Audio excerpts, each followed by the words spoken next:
आज इंद्रजित सावंत यांना धमकीचा फोन आला आहे, कसं बघताय या फोनकडे, या धमकी इशाऱ्याकडे? इंद्रजित सावंत हे आजपर्यंत सत्य इतिहास मांडत आलेले आहे आणि ते जे सत्य मांडतात त्याला उत्तर द्यायला या समोरच्या लोकांच्याकडे काहीच नाही आहे. म्हणजे आजपर्यंत यांनी जो खोटा इतिहास मांडलाय तो खोटा इतिहास पुसण्याचं काम इंद्रजित सावंत हे करत आहेत. त्यामुळे त्यांना कसं थांबवायचं, तर ह्या धमक्या देऊन ते थांबतात का बघायचं, त्यासाठी केलेला हा प्रयत्न आहे. पण या असल्या धमक्यांना इंद्रजित सावंत हे कधीही भीक घालणार नाहीत. उलट ते चांगल्या जोमानं इथून पुढे नक्कीच काम करतील.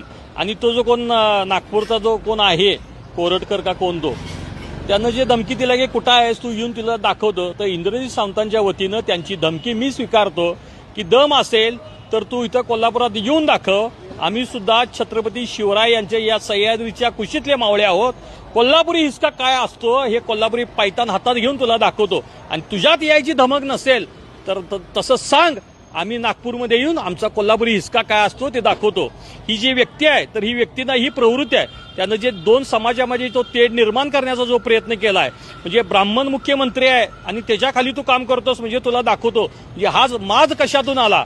छत्रपती शिवरायांच्याबद्दल त्यानं जे वक्तव्य केले, तुमचा छत्रपती पळून गेला असं त्यानं वक्तव्य केलेलं आहे. म्हणजे जेम्स लेनचं समर्थन करणारी ही प्रवृत्ती आहे. ही प्रवृत्ती वेळीच ठेचली पाहिजे असं माझं म्हणणं आहे.